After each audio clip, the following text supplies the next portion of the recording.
Welcome to my channel. This is another alla prima portrait of Tyler Dunivan, who plays Captain Derek Mason as part of the Avalon Universe series of Star Trek fan films.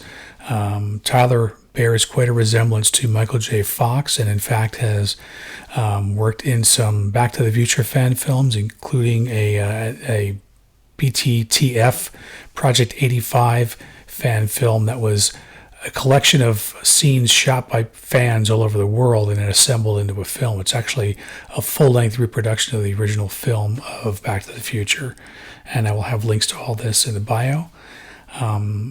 This is a pretty straightforward drawing.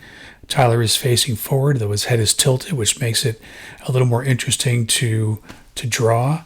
I wound up realizing partway through that the width of the head was a little bit wrong, so I wound up having to narrow that down.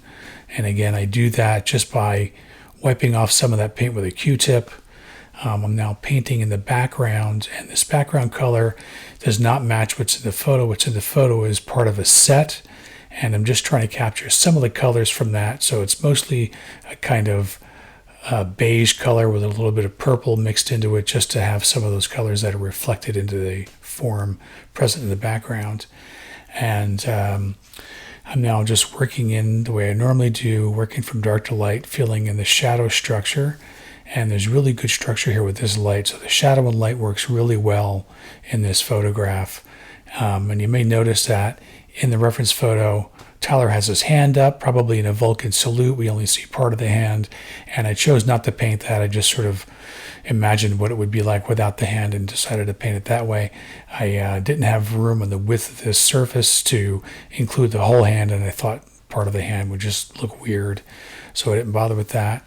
And again, I'm just sort of covering the canvas and the colors that are mostly reflected in the face, and getting the value structure as representative as I could, and then going back and adding some highlights and making some tweaks.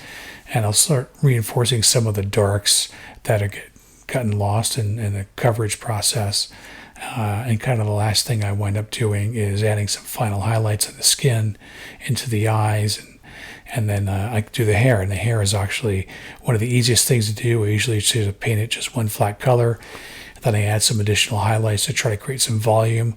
I paint hair as if it were made out of plastic initially, and then just add a few strokes here and there to make it look like there's strands of hair, so it reads like hair instead of a helmet. You'll see me do that, and that goes very quickly. So here you see me just filling in with mostly dark colors and with some lighter colors on top, and then just adding some highlights and a couple of brush strokes here and there, and it winds up reading like hair from a distance. And then I'll start working on the uniform, and the uniform actually has a lot of shadow in the left side, which is actually his right side.